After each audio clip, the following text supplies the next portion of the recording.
First at 5, twin brothers being remembered as the heart and soul of a community. Good evening, I'm Brian Blakely. And good evening, I'm Alicia Barnes. They were among 3 people killed in a crash this weekend on 485.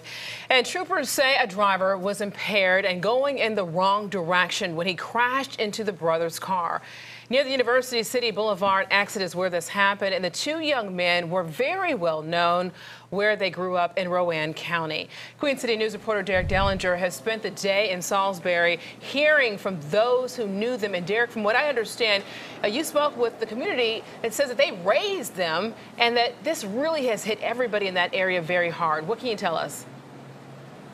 Yeah, even just a few days on from the crash, the emotions are still pretty raw. John and James Woodson, their names right here up on the marquee. That kind of goes to show how well known they were here in this community. And from what we're hearing, they were so talented, and what happened to them, so tragic.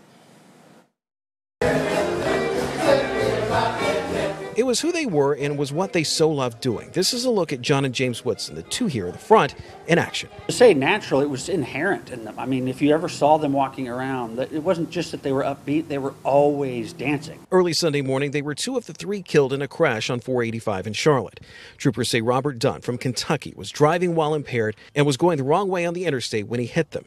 The 3rd person killed was Dunn's passenger, also from Kentucky. To give a sense as to how much the Woodson brothers were so loved, though, many we spoke with said they were quite literally raised by this community, and that love was given back in spades. A drunk driver took the heart and soul out of Rowan County. Reed Leonard was a director that was credited with helping bring them into the theater world. The love for these guys was just enormous. When you talk about the twins in Rowan County, people know who you're talking about because on stage they were electric to watch. The loss is immense. The marquee outside the theater they once performed at carries their names and their memory.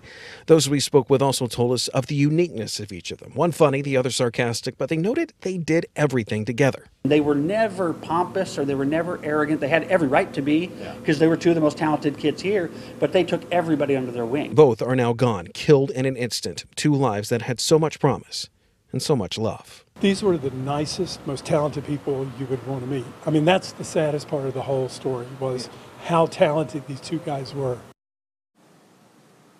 Yes, and service plans are still being worked out. We should also mention that a vigil is going to be taking place up at North Rowan High School this weekend because they actually taught dance up there, too. We're live in Salisbury, Derek Dellinger, Queen City News. Derek, thank you for that. Just a heartbreaking story. Of course, we will continue to work with officials to learn more about the condition of the driver who caused that crash and the charges he's facing.